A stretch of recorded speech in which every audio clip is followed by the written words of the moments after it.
শিবরাত্রির দিন মালতী নামে এই মেয়েটি বাবা মহাদেবের শিবলিঙ্গের মাথায় জল ঢালছিল আর বাবা মহাদেবের আশীর্বাদে সব ভালোই কাটছিল। কিন্তু হঠাৎ তার বৌমা এসে মালতীকে প্রচন্ড বকে, বলে আমি এইসব মহাদেব শিবলিঙ্গ টিবলিঙ্গ বিশ্বাস করি না, তবুও এর মাথায় জল ঢালছেন, তবুও এই পাথরটিকে পুজো করছেন, আবার ভক্তি করে। তারপর আরো বলে, আপনার লজ্জা হয় না?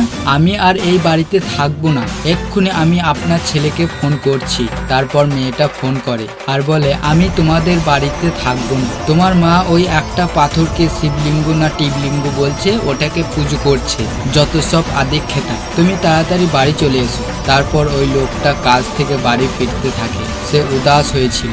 তখনই মেয়েটির কাছে কল আসে আর সে শুনে যে তার স্বামী অ্যাক্সিডেন্ট করেছে। তখন সে অবাক হয়ে যায়। তারপর সে হসপিটালে আসে আর আউটডোরে সমস্ত গেটগুলো দেখতে দেখতে আসে। সে খুবই ভয় পেয়েছিল। তারপর সেই রাতে যে মহাদেবকে ঘৃণা করত সেই মেয়েটাই ভুল বুঝতে পারে আর শিবলিঙ্গের মাথায় জল ঢালে। আর বাবা মহাদেব ওই মেয়েটার সমস্ত পাপ মুছে দেয় আর বলে, সর্বদা আমি তোমাদের কাছেই আছি। তখন বাবা মহাদেব কুমণ্ডলুটা হাতে নিয়ে চলে গেলেন। হর হর মহাদেব।